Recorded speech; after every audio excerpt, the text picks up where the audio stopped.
Sure, it's just another vlog about just another book by just another girl living in a post-colonial world where we try not to die trying. Have some coffee, take a seat, and let's read.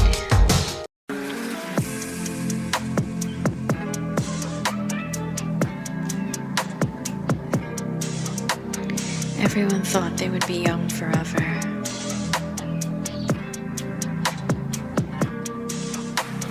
But we had no idea how much more life we had in us.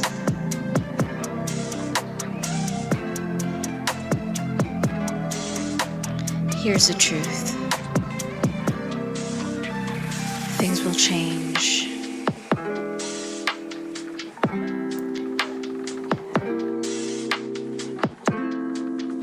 They already have. Hi everyone, and welcome back to We Know Wonders. So today we are going to be doing a video that is very near and dear to my heart. If you've been following me for a while, you will know that back in 2015 up until around 2018 or so, I was really into BTS, and I'm really proud of how far they've come, and I'm really happy that everybody knows who they are now. And I was thinking about doing this series because it just seemed like something that was so much fun to do. So this is the first episode of Books Based on Your Bias, and today we are going to be doing a BTS edition. I thought that it would be fitting because BTS is kind of where my renaissance of K-pop addiction kind of started. Even if now I've sort of moved on to standing different groups, I still definitely hold a special place for them in my heart. Now, whenever I've watched this type of video online, something I notice is that the descriptions of what's a Namjoon stand's personality, what's a Jin stand's personality, they usually sort of are derived from these lists on the internet, or like what your bias says about you kind of websites. And maybe what will make this video unique is that I actually know a lot of people who stan BTS, and so I have based these profiles on them.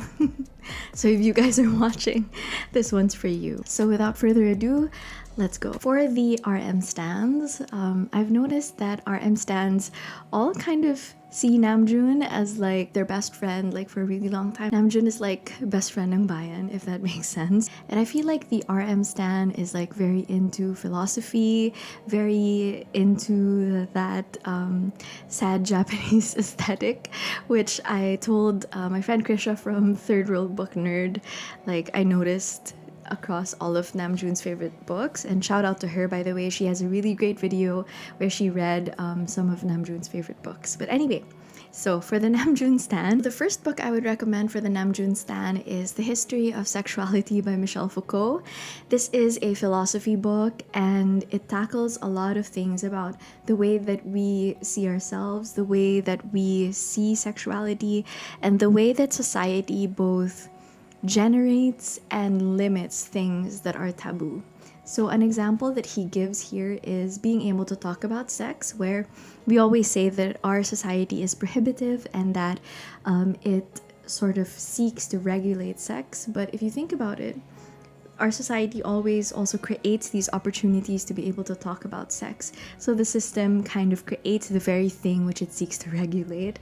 And I just feel like philosophy nerds, Namjoon stans would really enjoy this, because even if the ideas, yes, are very philosophical, very abstract, but it's written in a way that is very relatable, and which I think with a little bit of focus, like anyone can really get into. So yeah, I think that Namjoon stans would enjoy that. Actually, the Namjoon stans are kind of in luck because they are the only ones that I have sort of two books to recommend.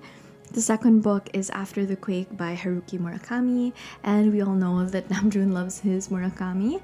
But in particular, I really like this book because it doesn't have a lot of what I tend to think of as Haruki's flaws, or Haruki's sort of Waterloo, I guess, in his stories, which is that sometimes he can get carried away with like the surrealism stuff, and sometimes he can also get kind of carried away in his descriptions of women. Like, he really likes idealizing women and kind of putting them in this strange light where you almost can't relate to them as people, even when they are the main character. And that is sort of one of my main criticisms, honestly, of Haruki Murakami. But this book doesn't do that, and this book takes place after one of the huge earthquakes in Japan, and it's sort of more these snapshots of where people were after the quake, or after the earthquake. And I feel like it's a really, really great book, and you'll really enjoy it if you like the different books that Namjoon has recommended in the past. Okay, let's move on to Kim Seok-jin. Like, all the Jin stans I know are basically people who totally have their life together, and I feel like the appeal of Jin is to have someone who also has his life together but is a little bit more lighthearted, if that makes sense. So yeah, for all the titas and titos of Manila, I feel like they kind of gravitate toward Jin, and I totally get it because he has that like second male lead kind of vibe. Like in a K-drama, he would be the guy who's Mr. Perfect, but not necessarily Mr. Right. For Jin stans, I would recommend Trick Mirror by Gia Tolentino. These are essays, and they are basically hilarious meditations on careers, on corporations, on capitalism, on the way that we do things. And I know that it sounds kind of heavy and kind of crazy, but it really isn't. She also talks about the way that the internet has kind of changed our lives and how the internet has shaped both the world of commerce and the world of interpersonal relationships. And it's just really, really funny. And also, Gia Tolentino is a Filipino author. She's, well, Phil-Am. She grew up there. Yeah, so I just feel like it would be worth a shout out. And I have not yet met anyone who has read this book and not enjoyed it. For Min Yoongi or Suga fans, okay, so I know so many people who are Suga stans. Anyone who has ever had a goth phase, they will be into Yoongi. Anyone who is into like very technical things, the people who kind of like to dissect, like, ooh, what is that track doing in the background, that kind of thing, those are your Yoongi stans. And also people who were kind of, I don't want to say hipsters, but like people who like discovering things that are still sort of outside of everyone's radar. I feel like that is the quintessential Yoongi stan. So for you guys, I will be recommending M Train by Patti Smith. This is one of my favorite books in the world. It's basically a memoir in which Patti Smith talks about the different places that she's lived. And from the title, we can also kind of tell that there will be an emphasis on New York and the different parts of New York, actually. She also talks about her journey of discovering like her writing sanctuary and this house on the beach. And it's beautiful. I think of all of her books, this is the one that I loved the most, just because it sort of has everything that's good about Patty's writing, and it's not as tragic as just kids, so you can still kind of read it without feeling emotionally exhausted or just like you want to cry and there's no hope for the world. You come away from this book feeling hopeful, feeling just refreshed, but also feeling like you learned a lot. And I feel like for Yoongi stans, that is very important. They are the people who love to learn new things, love to learn and dwell on the technical details of things. So yeah. And now for Jung Hoseok, aka J-Hope stans. So I myself was a Hobie stan for the longest time, and he's still my favorite member. I think he's still either my bias or my bias wrecker, depending on my mood. So yes, for J-Hope stans, I feel like J-Hope stans are people who really sort of lean into this ethos of trying to make the world a better place, if that makes sense. I think that J-Hope stans are kind of people who are obsessed with finding hopefulness and optimism, just because that might not be their default setting, if that makes sense. And I feel like J-Hope has also talked about this a lot, where he used to kind of be a very pessimistic person, and the reason why he chose J-Hope as sort of his stage name is also because he wanted to be that for himself and be that for other people. So for all my fellow Hobie stans, I would recommend Human Acts by Han Kang. This actually takes place in Hobie's hometown of Gwangju, and it talks about the uprising in the 80s where the Korean government basically had over 200 civilians killed while they were doing a peaceful protest in the town square.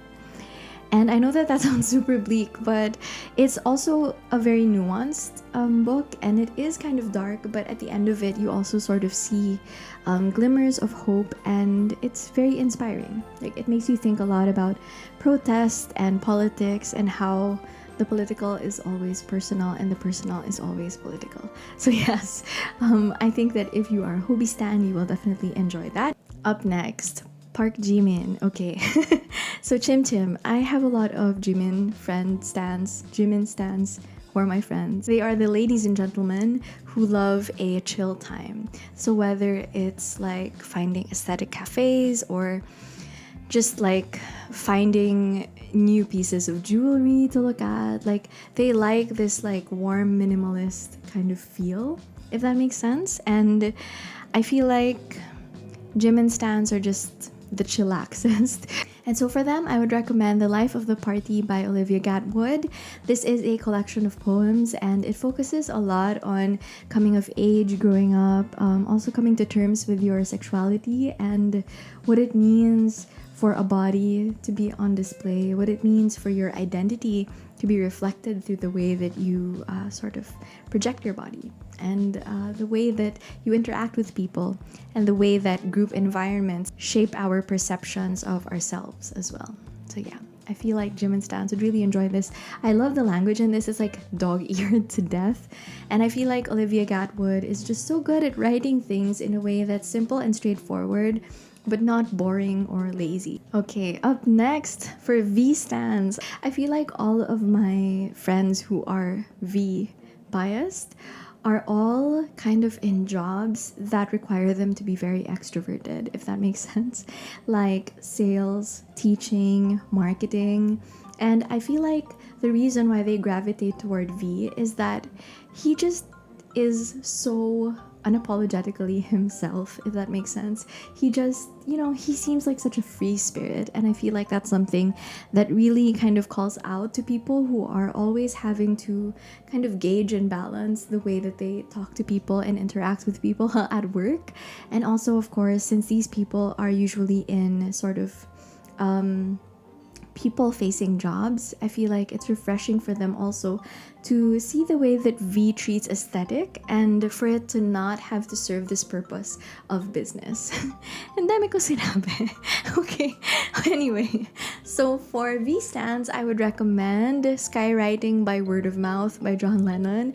This is one of my favorite short story collections. It's just super zany and weird. It has some cute illustrations by John Lennon. And it also has a foreword by Lennon where he talks about his conception of beauty and how when he was growing up, he kind of only thought of beauty one way, which was this very white-centric Bridget Bardot kind of beauty. But then eventually when he met Yoko, she kind of changed his life, and he realized how racist and how unfair the media was because they were always calling Yoko ugly. And he said that even when there were like white people who were ugly, of course, like in show business, the media would never call them that. But they didn't feel any shame in doing that when it was Yoko because she was so far outside of what society then had sort of perceived as their ideal beauty. And it's so good. Like the stories are so freaking weird, but they're so enjoyable and so funny. Okay, it's magnet time. So last but not the least, let's talk about Jungkook, aka Cookie. So, I think that I am Jungkook biased, actually. Or he's sometimes my bias record too, like I said, depending on my mood. And I've noticed that people who are Jungkook biased are very obsessed with perfection. And not obsessed with perfection in a way that's that's like grating necessarily, but they have a drive to excel and to succeed in whatever field they're in. And I feel like that's probably also why they, or we, kind of gravitate toward Jungkook, because he is just so good at everything. And whether your passion is something like dance or, well, like me, something like books or something like writing, I feel like that element of drive and of doing your best is something that we really enjoy. And so I would like to recommend Slade House by David Mitchell. I know that this might seem like a strange one, especially if you have read this book, but honestly, I feel like Cookie Stans will enjoy this. So I really, really enjoy David Mitchell's sort of universe of his fiction books, just because they sort of revolve around this premise that everyone kind of gets their share of like reincarnations, and it's this idea of trying to become the best version of yourself, and basically like the idea of karma, and that after that, when you're done, you sort of go into this thing that's like an aperture and you become dust and become returned to the world.